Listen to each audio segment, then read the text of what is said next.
Welcome, everyone, to episode 6 of the Janda Diaries.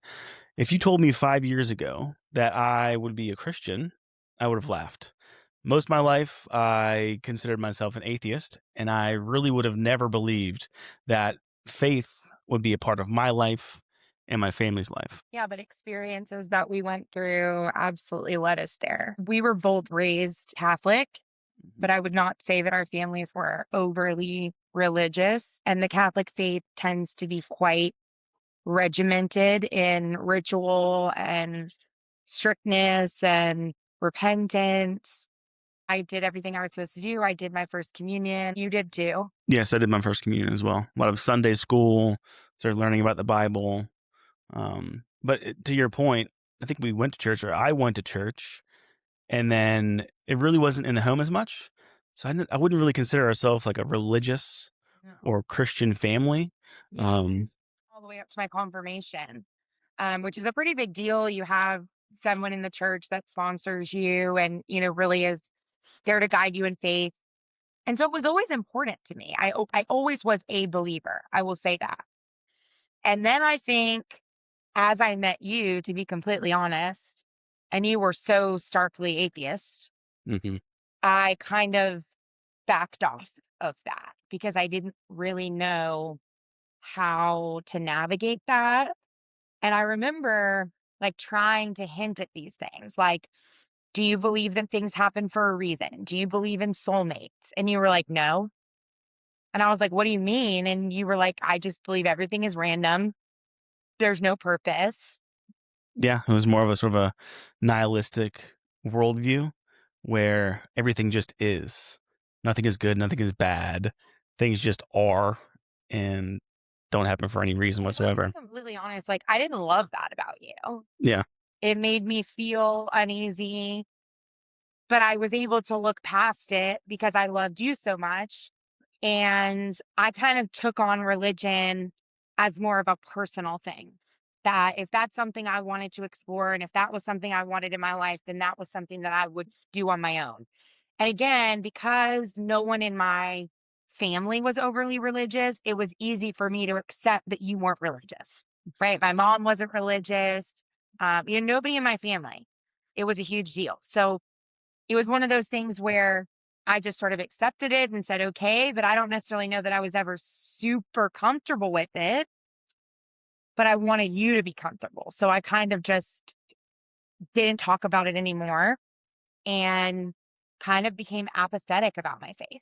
hmm We talk about this a lot, and I would get really like, I don't know, I wouldn't say aggressive, but like, my mood would change.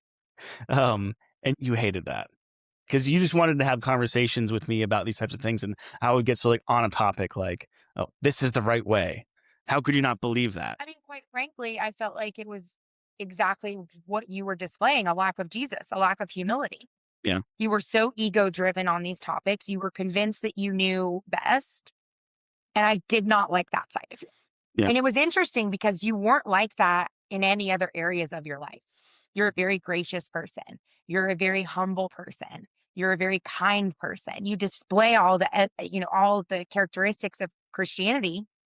And yet when it came to this topic about I don't believe in God, and I mean it was aggressive. It was like those people are so dumb Mhm. kind of vibes. Like, Yeah. ha ha, I know so much more than them because I don't believe in that. And how silly to believe in that. And I did not like that side of you. And I remember saying to you, do you not understand the hypocrisy of the whole idea of Christianity is to be kind to one another? And here you are, like ripping these people for believing that. It just was like, Mm. no, actually, it makes you look bad. Yeah. Yeah. And all growing up, and I mean, really into my mid 20s, or probably early 30s, that was my point of view. And I had that, and it was certainly as I sort of was a young man in my mid 20s. It was sort of colored by sort of a new atheists movement, right? So you got, your Sam Harris's, your, Richard Dawkins, like The God Delusion is a book I read of his. And it gives you this sort of scientific perspective of things that debunk religion, tell you why religion is bad for the world and why these things aren't good for society and just aren't true. And like, from my perspective, I'm like, okay, I don't believe this. I have all these really smart, scientific minds talking about why religion is not real, Christianity is not real, and their perspective was always negative and had sort of this negative feeling to it. And I think I was embodying that in my discussions with you. And I wouldn't say debates, but when we talked about these things, that sort of came out. That sort of like elitist type of Elitist is a yeah. great word for it. And if you know anything about me, I cannot stand elitist. I can't stand when men get on a high horse about something and it's just like gross.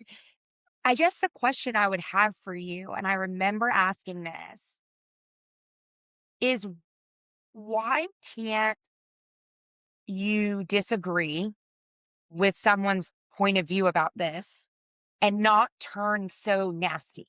Yeah. And it's interesting because so many of your good guy friends were very religious, Yeah, right? I absolutely. remember you telling me about a conversation you had with one of your good guy friends who you were a groomsman in his wedding and he was a groomsman in yours, and he's quite Mhm. religious. Yeah, and so we also are in the South, right? So we're growing up around a lot of people who are religious, and I sort of am outside of that, and always felt like, okay, I need to debate this person, debate that person on my perspective.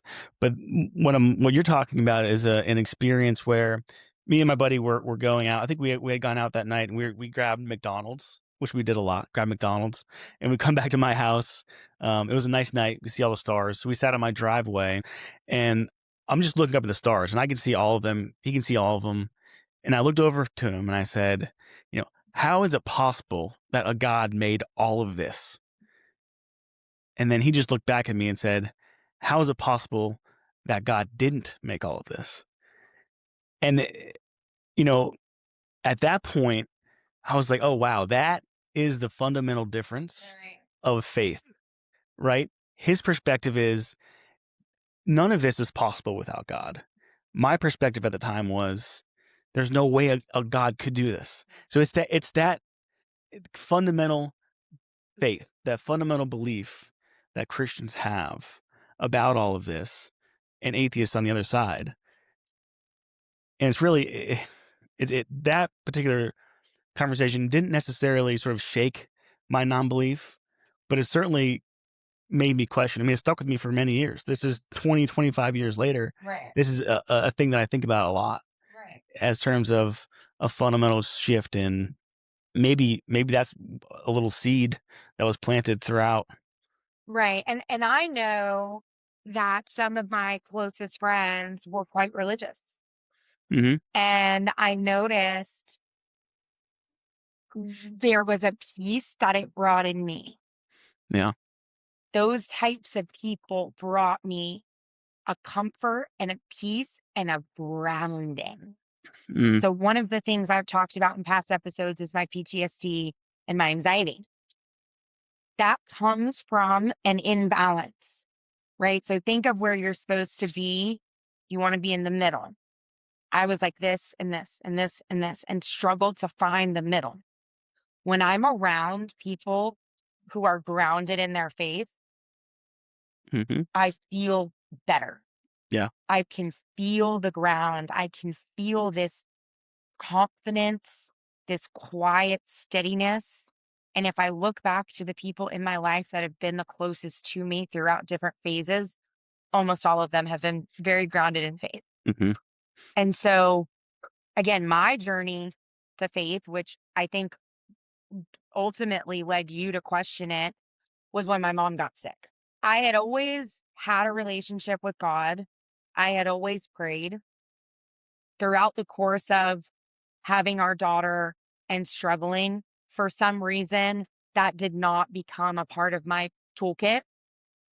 I guess I wasn't ready or something, but it just wasn't part of my toolkit. I don't even remember saying to you, like, let's go to church or anything like Mhm. that. Like, it just wasn't even part of what I was thinking. I was doing a lot of self help.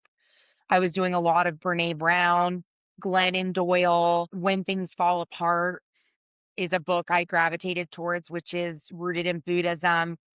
So it was a lot of spirituality and self help more than necessarily religion.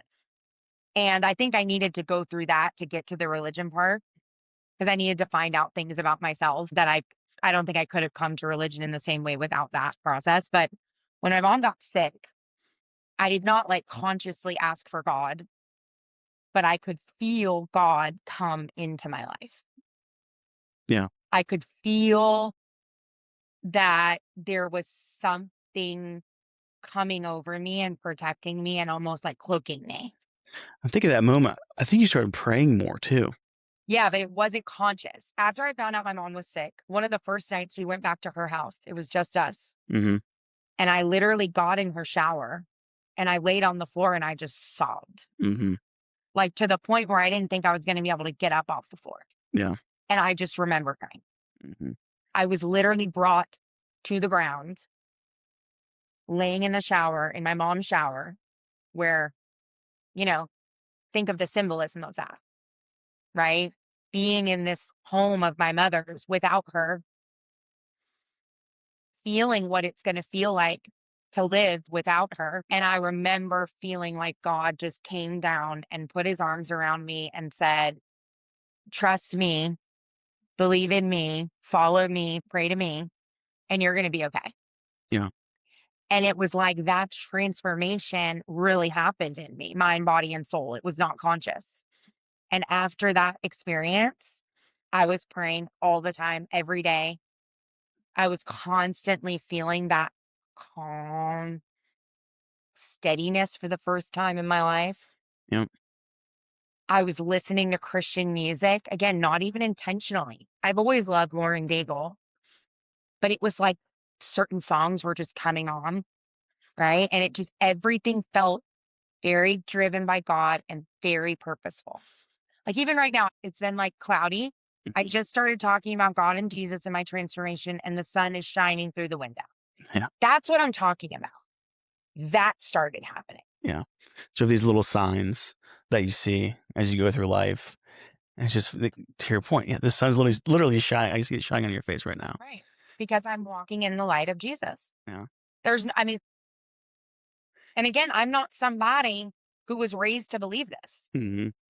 For Pete's sake, I'm married to a guy who was an atheist. Yeah. And this was divinely led. And part of the reason we're sharing this story because the peace I feel in my life now, walking with God and being a Christian, is the best I have ever felt in my entire life. It is the most peace I have ever felt. It is the least anxious I have ever felt. It is the most protected, most grounded, most divinely led that I have ever found in my entire life. And I cannot believe that this has been waiting for me. All I had to do was believe and surrender and trust in God. I think that's a big part, right? Surrender. Because I know for me, a big part of it was like the death of my ego, right? Me knowing I know best. I listen to all these super smart people. I know better than these other people. Like, who are these people that think God exists? That's ridiculous. But no, it's the opposite of that. And I think to your point, there's almost like a God-sized hole in our souls, in our hearts. And then when we just plugged that in, relief comes. You can give it up to God. I guess my question to you then, why was that important to you to be smarter than these other people? I think to a certain extent, it might have been contrarian. Like I said before, we live in the South. Everybody goes one way. And my atheism and non belief from an earlier age kind of just stuck. And then it was just contrarian. Like I wanted to sort of maybe be different, maybe be unique. Mm. And at that time, it made sense to me. And I didn't really care what other people had to say. So do you think that's part of the reason you maybe didn't explore religion more because once it had become part of like who you were and a part of your Yeah. identity, it's like, My, "Well, I can't go against this now. I've been preaching this thing." And you know what I mean? yeah. Yeah. It did become a part of my identity to a certain extent, because I remember a story you told me when we had a friend that we had recently met and you were talking to this person by yourself and you told her that I was an atheist. And what did she say? Like, there's no like, what? So the reaction was, "But he's such a nice guy." Yeah. Yeah. And I would say this to you a lot, Chad. I would "You say you're an atheist, but the way you're living your life and the way you treat people and the way you naturally walk is in that of the Lord. Yeah. So you can say all day that you're an atheist, but just know that, like, the way you're acting in the world is very much the way Jesus called us, the Mm, way you're treating people, the way you're constantly thinking of others, the way you're respecting your elders, etc." I mean, the list goes on and on. yeah. And I think a big piece too is when I saw people who believed, to your point, it felt grounding, right?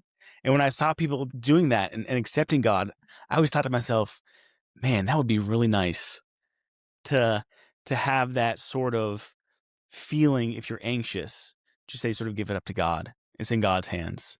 It's God's plan. And I would see that and just almost be jealous. Because I'm like, I don't necessarily have that, you know? My perspective was this is just the universe. Whatever happens, happens.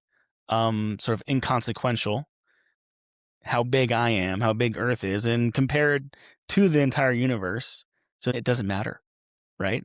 So that's how I would sort of kind of combat that. But that still wasn't sufficient enough to help fill that hole. So I want to riff off this a bit, what you just said, that then you're inconsequential and then you don't matter. Yeah. Yeah. Because I think that's how you end up living really small. Yeah. Yeah. And it's another way that you don't take accountability for your actions in some way because it's like, whatever. And this is a conversation we've had a lot in our marriage, right? Hmm. Like, I want us to live big and bold, Yeah. and I want us to matter. Hmm. And I think we do matter. And this has been something that we've talked about a lot, which is God created us in his image, and he created each of us very uniquely. The Hmm. chances of you having life on earth and being born, what's this is crazy rare. You would win the lottery a million times over, you know, Okay. compared to being born. So we're created in God's image. We're placed here for some sort of divine purpose. And my purpose is not the same as any other Emily. And it's not the same as yours. And it's not the same as our daughters, right? We each have our own purpose.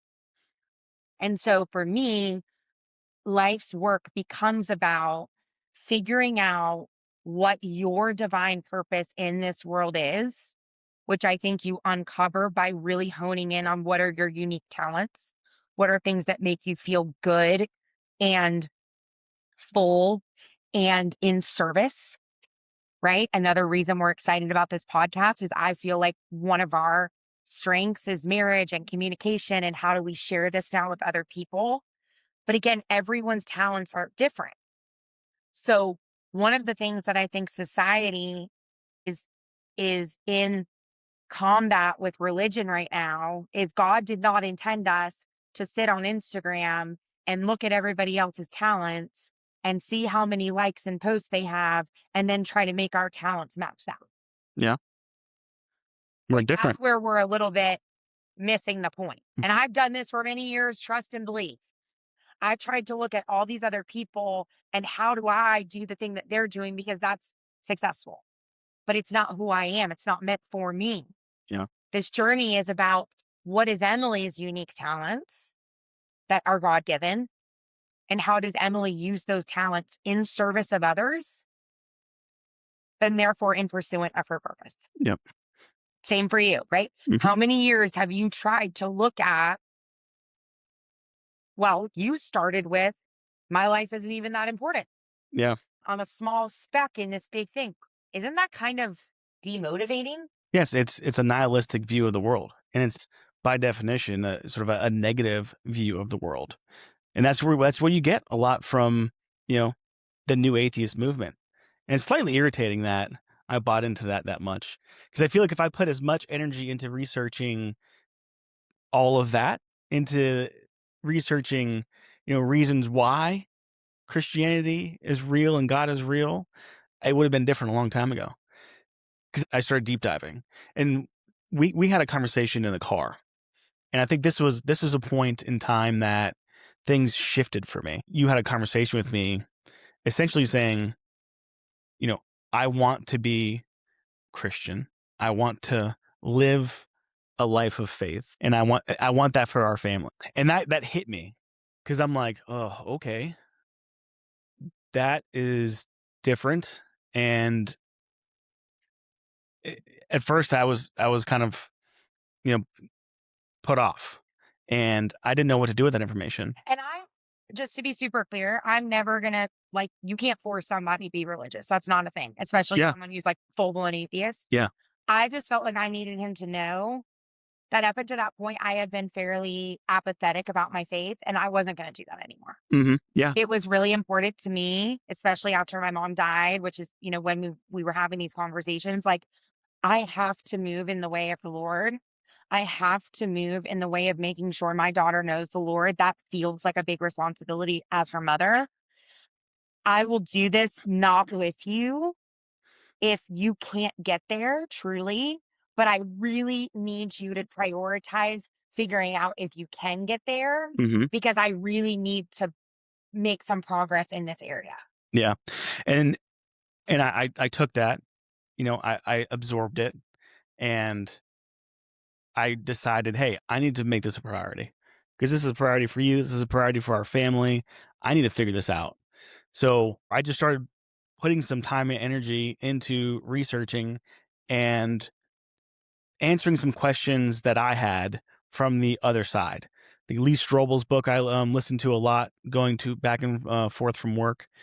Essentially, just interviews with experts on religion about all of the things and why the gospels and scriptures are true. They're written within, a lifetime of the actual eyewitnesses and all these things, and this myriad of evidence in terms of why Jesus was real, why Christianity is so helpful to people. And after that, a couple other books, some scientifically based books describing all this stuff. Yeah, I'm it's like, cool because I didn't even know you were doing this. And I remember we were coming back from cheer one night and you had an audiobook came on and it was like, in the times of Jesus, right? And I was like, what is this? And you were like, oh, yeah, I'm listening to this book. So that was cool because I was like, okay, he is starting to investigate this. yeah, And I could feel that the energy was shifting a bit. And then you had a moment in the living room that I think was very transformational. yeah, And I was proud of you because you are the type of person that you need to do a lot of research and investigation and like get to a clarity point before you'll act on it. And I think the reason your journey to becoming a Christian has been so powerful is because you acted on something before you had all the information. And I think it was a game changer. yeah. I think that's a good point. Yeah, how much research went into these microphones before we bought them? You know what I mean? It's ridiculous. So tell the story. Yeah, so we were in the living room, and I think at the time, obviously, it was when your mom was sick, and it was a tough day. You were struggling a lot, and we had put Juliet down to bed, and we were just sitting there, and you were on one side of the couch, and I was on the other. We were kind of chatting, and you were just telling me that you weren't doing well, and we had been talking and talking and trying to work through this stuff and trying to sort of cerebrally go through this stuff and figure out how to move forward and how to be positive. And then I'm just like, you know what? That's not working tonight. Let's just try this. So I walked over you and I put my hand on your shoulder and I said probably like a 10, 15-second prayer. I don't remember what I said, but after that, literally when I released, I felt this sort of full body chill. And so there's no way to explain it other than to feel like it was almost like this otherworldly, pleasurable experience where it was just radiating throughout every part of my body. And I went back and I sat and sort of laid back on the couch and I was okay, this is going to kind of go away after a second, but it didn't. It kept going for probably 5 to 10 minutes. And you were just like, I don't know what just happened. I don't know what just happened. And it was so cool because I'm like, you felt Jesus. That's what happened. And I knew that's what had happened, but I had never seen him feel that way before. And I had asked you so many times in marriage because when I used to go to church growing up, I would have those moments all the time. Those moments where you get the full body chills and you just know that the Lord is there and you know you're feeling the spirit and everything's going. And you had always told me I have never had that experience. No, And never. I'm like, never? Yeah, and I think, it was literally just me letting go of trying to be cerebral, trying to think through things, and I think it was just probably God saying, you know, "There you go, dude." Yeah, You know what I mean? Like, that's it. that's it. And yeah, from then on, I was It's just, not cerebral, yeah, right? it's not. That's the thing, It's right? not. Religion is about surrender and belief and allowing yourself to turn it over to a higher power, to not always have all the answers. And that is so hard for you. Yeah, yeah. And nobody has these answers, by the way, but there is an answer, and God is that answer, That's right. and you don't have to search anymore. Right. You know, you You can can be, just focus on yeah. your life and your family and serving the Lord and your community, Mhm. right? Think of all that baggage you're Yeah. carrying, Yep. trying to figure it all out. Mhm. And so one of the big shifts for us too was watching religion come into our daughter's life. That Yeah. was beautiful. So, we both have anxiety to a degree, and our daughter tends to have a little bit of that perfectionism in her and tends to get worked up over things, right? And so I don't remember what the topic was, but one night before bed, we had started to pray, Yeah. right? But we had never really, she had heard me pray and she'd say, that was a beautiful prayer. And Chad taught her the Lord's Prayer, which is really beautiful. I did remember that from growing up. Yeah. And I had said to her, okay, she was really stressed about something. I don't know if it was like a test or something that was going on. And I said, you know what, Julia, I want you to try to pray to God and ask him to help you with this, to take this off of your shoulders, right? Because we know that Jesus is with us and we know. And she shut her eyes and right away she just let it go. And she said, dear God, please give me the strength and courage, Power and strength. power and strength to get through this and to be with me and to remind me that I'm in your love or something like this. It was a beautiful prayer. It brought tears to my eyes. And I could literally see the worry Mhm. just melts away. Yeah. It was like she was elevating, she was getting lighter. And after the prayer, she was like, oh, I feel better. Mhm. Yeah. And I was like, I use power and strength probably at all my prayers now. yeah, because of her. Yeah. Yeah. Yeah, Juliet knew to say, give me the power and strength. And that has been wonderful. And we had a beautiful conversation in the car the other day where I asked her, hey, are you happy that mom and dad are starting to believe in God and talk about Jesus? And she was like, I'm so happy because I've always known he was real. Yeah. Yeah. And I'm like, That's cool. you wise little girl. And so one of the things we want to ask community is we're in the process of looking for a church. We both want to join groups to learn more about the Bible. Yep. That is something I'll be totally transparent that we have a lot of work to do in growing that. We also want to make sure our daughter is in a community that's good for her. And so if you live in the Wake Forest area, Raleigh area, let us know what churches you go to, what you love about them. We are very early in our faith journey. Oh, yeah. So absolutely let us know if you're in a similar space. If you've been where we are, what are your recommendations? One of the things that's been really beautiful is that in your pursuit of the Bible and studying of the Bible, Chad actually has started leaving me notes in the morning with a Bible verse for Mhm. the day. And I remember the first time I saw this note, I felt so loved. Mm. And I think that's been the biggest change in our marriage is I know that you know how to love me by ways of knowing me deeply, by ways of caring for me, acts of service, obviously hugs, kisses, things like this. You praying over me, you finding Jesus and learning to be a man in our family that follows God has made me feel more loved by you than I've ever felt. Yeah. It's really powerful. And it's been powerful for me too to see your journey and where you're at in your journey. And I think both of that feeds off of each I think other. we've become kinder. Hmm. I think we've become a lot more aware of the way in which we show up with each other and with other people. Yeah. Give more grace. Give more grace. I think we've always given quite a bit of grace.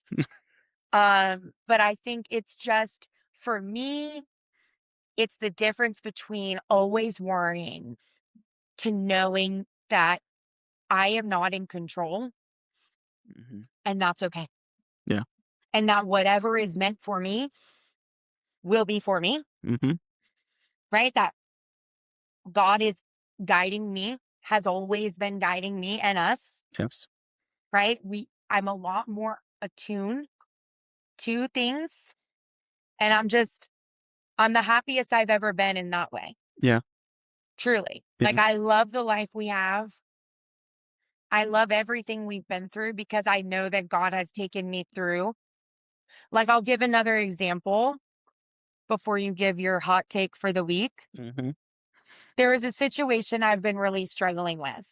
Trying to help someone that I care a lot about that isn't really surrendering to what's happening. And I won't give a lot of details, but it's been heavy on my heart. I've been asking God a lot. Am I doing the right thing? Should I be doing more? Please, give me direction. And while the situation didn't turn out how I expected it to or how I had originally wanted it to, my faith has taught me that maybe God's plan is not my plan, Hmm. right? The plan I wanted and the way I wanted this to all go because it's the way I thought it was supposed to go clearly is not what God's plan is. I don't know why he wants it to go this way. That's not for me to know, but it's for me to realize, hey, I need to step back and let this play out the way it's supposed to play out and have faith in that whatever the next steps are supposed to be what they want to be. And that I can't protect people from things that I can't protect them from. Right. And so that's where I think religion has changed my life the most Yeah. is really this acceptance that what is happening is supposed to be happening. Hmm. Right. I need to focus on continuing to live a purpose driven life, continuing to be a good wife, continuing to be a good mother, continuing to find ways to serve through my talents, continuing to learn Jesus, learn the Bible. Those are the things I need to be doing. Yeah. Right. Focus on those things. And if I just Absolutely. focus on those things, Hmm. I can do a lot. Absolutely. Then that will show you what you need to do, how you can serve. Focusing on those things and those types of things will reveal themselves to you, I think. Right. All right. And What's your hot take, yeah. my guy? So early on, right, in our journey, especially my faith journey, you consume a lot of clips, right? And in social media clips. And there was this one clip that I thought was really interesting. It was three women. They were sitting down discussing the Bible. And I thought it was so interesting because it described a woman from the Bible perspective in Genesis.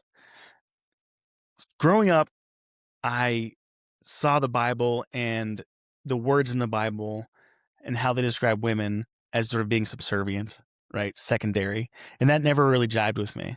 And I think then that fed a bit into small part into my atheism as well. But this clip was so interesting because they broke down the way God described woman in Genesis as helper. And in some people's perspective, helper means, like I said before, secondary, subservient.